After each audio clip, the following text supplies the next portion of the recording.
ஒரு வழியா பாகிஸ்தான், பங்களாதேஷ், ஸ்ரீலங்கா, இந்தியா எல்லாரும் பாத்தீங்கன்னா சூப்பர் 4 சுற்றுக்கு போயிட்டாங்க அப்படின்னே சொல்லலாம். இந்திய அணி கம்ஃபர்டபுளா பாத்தீங்கன்னா எப்போ சூப்பர் சுற்றுக்கு போயிட்டாங்க அப்படின்னே சொல்லலாம். இன்னைக்கு ஓமன் கூட மேட்ச் இருக்கு. லெப்ட் ஹேண்ட்ல ஹேண்டில் பண்ற மைக் லெஸி அப்படின்ற மாதிரி பாத்தீங்கன்னா பூம்ரா எல்லாத்தையும் உட்கார வச்சு சூப்பராகவே ஜெயிச்சிருவாங்க. பாகிஸ்தான் கூட மீண்டுமே போட்டி இருக்கு ஞாயிற்றுக்கிழமை. அதுல அவங்க என்ன பண்ண காத்திருக்காங்க அப்படின்னு சொல்லிட்டு மீண்டும் நாங்க விளையாட வரமாட்டோம் அப்படின்ற மாதிரி சொல்றாங்களா, இல்ல என்ன நடக்க போகுது எல்லாத்தையுமே நம்ம ஃபுல்லாவே பார்த்திடலாம். ஹாய் மக்களே, நான் உங்க ஷியாம். நிறைய பேர் வீடியோ பாக்குறீங்க, லைக் பண்ணா பாக்குறீங்க. லைக் பண்ணிட்டு பாத்தீங்க அப்படின்னா இந்த வீடியோ பாத்தீங்கன்னா நிறைய பேருக்கு போய் ஷேர் ஆகும். அதனால லைக் பண்ணிட்டு பாப்பீங்க அப்படின்னு சொல்லிட்டு நம்புறேன். நம்ம வீடியோக்குள்ள போயிடலாம். பாகிஸ்தான் அணி பாத்தீங்கன்னா யுஏஇ கூட ஒரு விஷயத்த பண்ணாங்க. அது மிகப்பெரிய ஒரு சர்ச்சையா போயிட்டு இருக்கு. அந்த கமெண்ட்ரேட்டர்லாம் வச்சு செய்யும் செஞ்சு விட்டாங்க.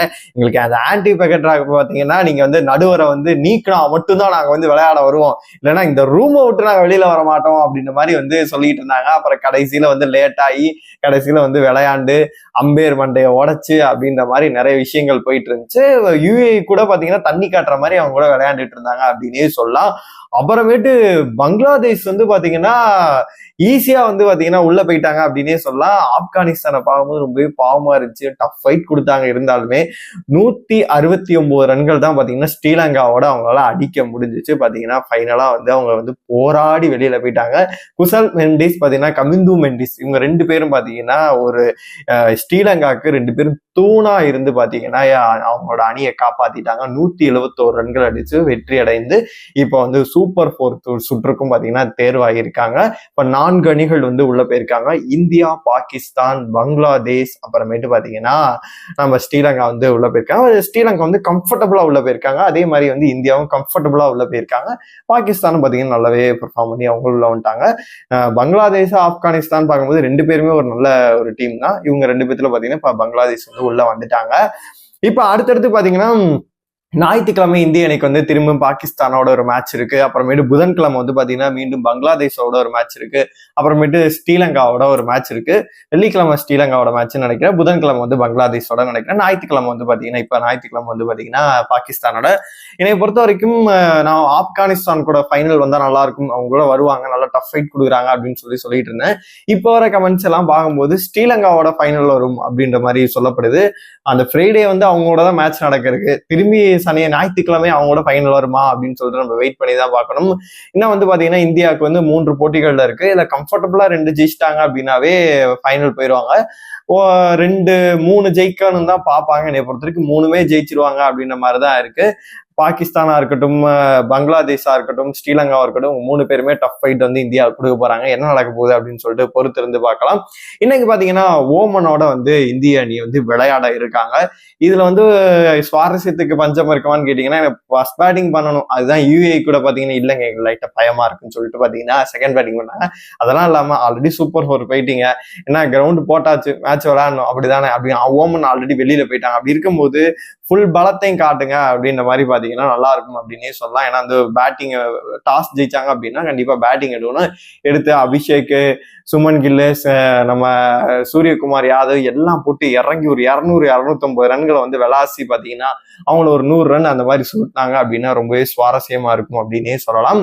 பாகிஸ்தானை பொறுத்தளவு பாத்தீங்கன்னா அந்த கை கொடுக்காத விஷயம் இன்னுமே பெருசா போயிட்டு இருக்கு அப்படின்னே சொல்லலாம். அது என்ன அப்படின்னு சொல்லிட்டு நம்ம ஃபுல்லாவே சொல்லிடுறேன். இந்தியாவோட மேட்ச் நடக்கும்போது பாத்தீங்கன்னா இந்திய அணி சார்பில் அந்த நடுவர் என்ன சொன்னாரு அப்படின்னு பாத்தீங்கன்னா அவங்க ஷீட்டையும் ஷேர் பண்ண மாட்டாரு, அது மட்டும் இல்லாம கையும் கொடுக்க மாட்டாரு அப்படின்னு சொல்லிட்டு அவங்க கேப்டன் சல்மான் அலி அவர்கிட்ட சொல்லிட்டாங்க. அதுக்கு அப்பெல்லாம் எதுவுமே ரியாக்ட் அவங்க பண்ணவே இல்லை. சரி ஓகே அப்படின்னு விட்டாங்க. அதன் பிறகு பாத்தீங்கன்னா மேட்ச் முடிஞ்ச பிறகு என்ன ஆச்சு அப்படின்னா வீர நடை போட்டு நம்ம சிவம் துபே, சூரியகுமார் யாதவும் பாத்தீங்கன்னா பபுல்காம் ஒரு சாப்பிட்டுக்கிட்டு அந்த ஃபுல்லா லைட் எரியுதுல அப்படி ஒரு வீர நடையோட விறுவிறுன்னு பாத்தீங்கன்னா ட்ரெஸ்ஸிங் நோக்கி பாத்தீங்கன்னா ஏற ஆரம்பிச்சுட்டாங்க. அங்கிட்டு இருந்து உள்ள எல்லாரும் இவங்க ஹர்திக் பாண்டியா எல்லாரும் பாத்தீங்கன்னா கை கொடுத்துட்டு பாத்தீங்கன்னா அப்படியே ரூம்குள்ளே போயிட்டு அங்க கதவையும் சாத்தி விட்டாங்க. இங்கிட்ட இருந்து பாகிஸ்தான் பாத்துக்கிட்டே இருக்கு, என்னடா இவங்க இப்போ வருவாங்களா மாட்டாங்களா, போயிட்டு கதவை வேற சாத்துறாங்களா அப்படின்ற மாதிரி இவங்க பாத்துக்கிட்டு இருக்காங்க.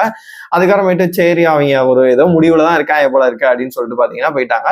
போஸ்ட் மேட்ச் பிரசன்டேஷன் பாத்தீங்கன்னா அந்த கேப்டனுமே தவிர்த்தாரு. அதனால நம்ம இதுக்கு ஒரு வழி பண்ணியே ஆகணும் அப்படிங்கிற மாதிரி பாத்தீங்கன்னா யுஏஇ மேட்ச் தவிர்க்கணும் அப்படின்னு சொல்லிட்டு பாத்தீங்கன்னா ஹோட்டல்ல இருந்தாங்க.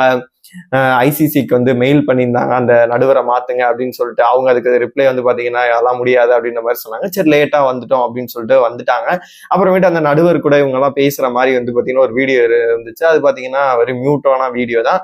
அதுல வந்து அவர் மன்னிப்பு கேட்டாரு அப்படின்ற மாதிரி ஒரு போயிட்டு இருந்துச்சு.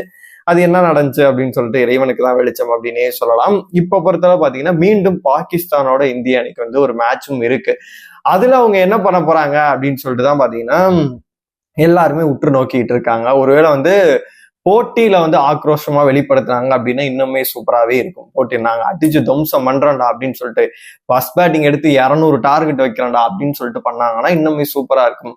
அதை விட்டு இல்லை நாங்க போட்டியை தவிர்க்கிறோம் இல்லாட்டி வேற ஏதாச்சும் பண்றோம் அப்படின்னு சொன்னாங்கன்னா கமெண்ட்ரேட்டர்லாம் கழுவி ஊத்துறாங்க. அந்த மாதிரி தான் நடக்கும். அது மட்டும் இல்லாம போட்டியில நாங்க அது இந்த கப்பை உங்களோட அடிச்சு காட்டுறோம்டா, ஏசியன் கப்பை நாங்க தூக்குறோம் அப்படின்ற மாதிரி ஸ்போர்ட்டிவா இறங்குனாங்கன்னா பிரச்சனை கிடையாது. அவங்க என்ன பண்ண போறாங்க அப்படின்னு சொல்லிட்டு நம்ம பொறுத்து இருந்தா பார்க்கணும்.